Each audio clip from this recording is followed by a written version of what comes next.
going to see summary of the book The Art of Saying No. The Art of Saying No, How to Stand Your Ground, Reclaim Your Time and Energy, and Refuse to be Taken for Granted is a book by Damon Zahariades that offers guidance and techniques for people who struggle with saying no. The book aims to help readers understand why they find it difficult to say no and provides practical advice on how to set boundaries, communicate effectively, and prioritize their own needs. Through real-life examples, exercises, and tips, the book teaches readers how to say no with confidence and respect, avoid overcommitment and burnout, and take control of their time and energy. Before going through the summary of the book, let's know a few details about the author.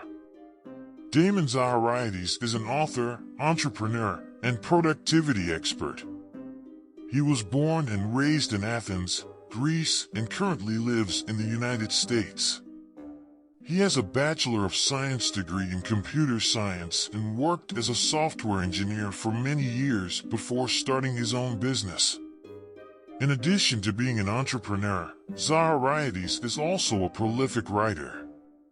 He has written several books on productivity, time management, and self-improvement, including The Art of Saying No, The 30-Day Productivity Plan, and Fast Focus. He is known for his practical and straightforward approach to personal development and his ability to distill complex ideas into actionable steps. Zahariades is also a coach and speaker, helping individuals and organizations improve their productivity and achieve their goals. He has been featured in numerous publications and podcasts, and his work has been praised for its simplicity and effectiveness. Damon Zahariades argues that many people find it difficult to say no for a variety of reasons, including fear of confrontation, concern about being seen as unhelpful or selfish, and a lack of assertiveness skills. The book provides several examples and real-life situations to illustrate this point. For instance, Zahariades describes a scenario where a person is asked to take on an additional project at work. Despite feeling overwhelmed with their current workload, the person agrees to the request because they fear being seen as unhelpful or difficult. Over time, this pattern of saying yes to everything leads to overcommitment, stress, and burnout. In another example, Zahariades describes a situation where a person is asked to volunteer for a committee at their child's school. Despite feeling too busy to take on this additional responsibility, the person agrees to the request because they fear confrontation or disappointing others. This pattern of saying yes to every request can also lead to feeling stretched too thin and being unable to prioritize personal needs and goals. This book offers readers practical guidance on how to say no effectively in a way that builds stronger relationships rather than damaging them. The book uses a combination of real-life examples, exercises, and actionable tips to help readers understand how to identify their priorities, set boundaries, and communicate assertively and respectfully. For example, the book suggests that before agreeing to any new request or commitment, readers should take the time to evaluate whether it aligns with their goals and values. If it does not, the book provides guidance on how to say no in a way that is respectful, clear, and firm. It emphasizes the importance of being honest about one's limitations and boundaries and communicating those clearly to others. In another example, the book provides exercises to help readers build their confidence and assertiveness skills. This might include practicing saying no in low-stakes situations or role-playing difficult conversations with a friend or colleague. Through these and other strategies, The Art of Saying No aims to help readers take control of their time and energy, avoid overcommitment and burnout, and build stronger, more respectful relationships with others. Practice active listening. The book suggests that actively listening to others can help build stronger relationships and make it easier to say no when needed. By listening to others and understanding their perspective, readers can communicate their own boundaries and needs more effectively. Here's an example of how active listening can help build stronger relationships and make it easier to say no. Imagine a colleague asks you to take on an additional project, but you're already overwhelmed with your current workload. Instead of immediately saying no, you can practice active listening by asking your colleague to explain more about the project and why they think you're the best person for the job.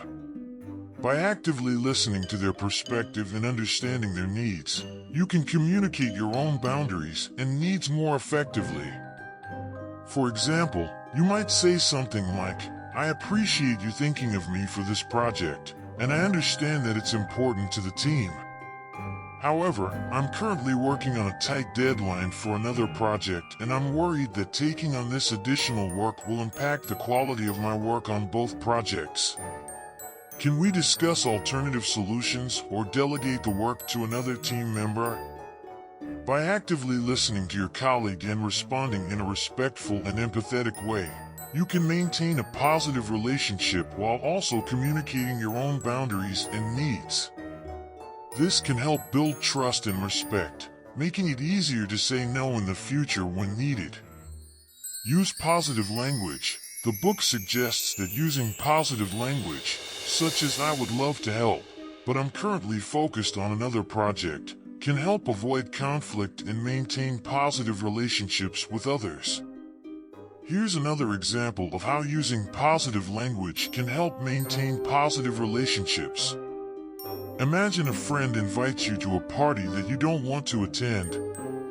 Instead of saying no outright, you can use positive language to express your appreciation for the invitation while also communicating your own needs. For example, you might say something like, "Thank you so much for inviting me to your party. I really appreciate it, but I'm afraid I won't be able to attend this time. I'm currently working on a project that requires my full attention, but I would love to catch up with you soon over coffee or lunch." By using positive language and expressing your appreciation for the invitation, you can avoid conflict and maintain a positive relationship with your friend. Additionally, by offering an alternative way to spend time together, you can communicate that you value the relationship and are still interested in maintaining it. Prioritize self-care. The book emphasizes the importance of prioritizing self-care and taking time for oneself. By setting aside time for rest, relaxation, and activities that bring joy, readers can avoid burnout and maintain a healthier work-life balance. Imagine you have a busy work schedule and are also taking care of your family. You find yourself constantly busy and stressed, with little time for yourself. As a result, you're feeling burned out and overwhelmed. To prioritize self-care, you can schedule time in your calendar for activities that bring you joy and relaxation, such as going for a walk, reading a book, or taking a hot bath. You can also communicate your needs to your family and ask for their support in taking care of yourself. For example, you might say something like, "I've been feeling really overwhelmed lately, and I need some time for myself to recharge. Can you help me with some of the household chores this weekend so I can take some time for self-care?" By prioritizing self-care and communicating your needs to your family, you can avoid burnout and maintain a healthier work-life balance. This can help improve your overall well-being and productivity both at work and at home. Be willing to compromise. The book suggests that compromise can be a valuable tool in building stronger relationships and maintaining respect. By being open to alternative solutions and compromises, readers can find solutions that meet both their needs and the needs of others. Imagine you are working on a group project with colleagues who have different ideas and opinions about how to approach the project. You have a clear vision for how you want to proceed, but your colleagues are pushing for a different approach. Rather than insisting on your own way, you can be willing to compromise by listening to their ideas and finding common ground. For example, you might say something like, "I understand where you're coming from, and I think we can find a compromise that works for everyone. What if we incorporated elements from both of our approaches and came up with a new solution? By being willing to compromise and finding common ground, you can build stronger relationships with your colleagues and maintain respect for their ideas and opinions. Additionally, by finding a solution that meets the needs of everyone involved, you can improve the overall quality of the project and increase the likelihood of success. Leave your comment wherever you have said yes, made you to lose your time and energy. This book addresses common challenges that people face when learning how to say no, such as dealing with guilt, handling pushback from others, and saying no to people in positions of authority. The book provides real-life situations and examples to help readers navigate these challenges. For example, the book suggests that guilt is a common emotion that people feel when saying no, but that it's important to recognize that saying yes when you don't want to is not the best option in the long term. It provides tips and exercises to help readers overcome feelings of guilt and build their confidence in saying no. The book also addresses the challenge of saying no to people in positions of authority, such as a boss or a client. It provides strategies for communicating assertively and respectfully while still maintaining a professional relationship. In addition, the book provides guidance on how to handle pushback from others when saying no. It emphasizes the importance of standing firm in your decision while still being open to alternative solutions or compromises. Overall, The Art of Saying No provides a range of strategies to help readers take control of their time and energy, build stronger relationships, and avoid overcommitment and burnout. Thanks for watching my video. Hope you have learned to say no wherever needed. If yes, hit like and share with your friends and family. Also leave your feedback in comments section.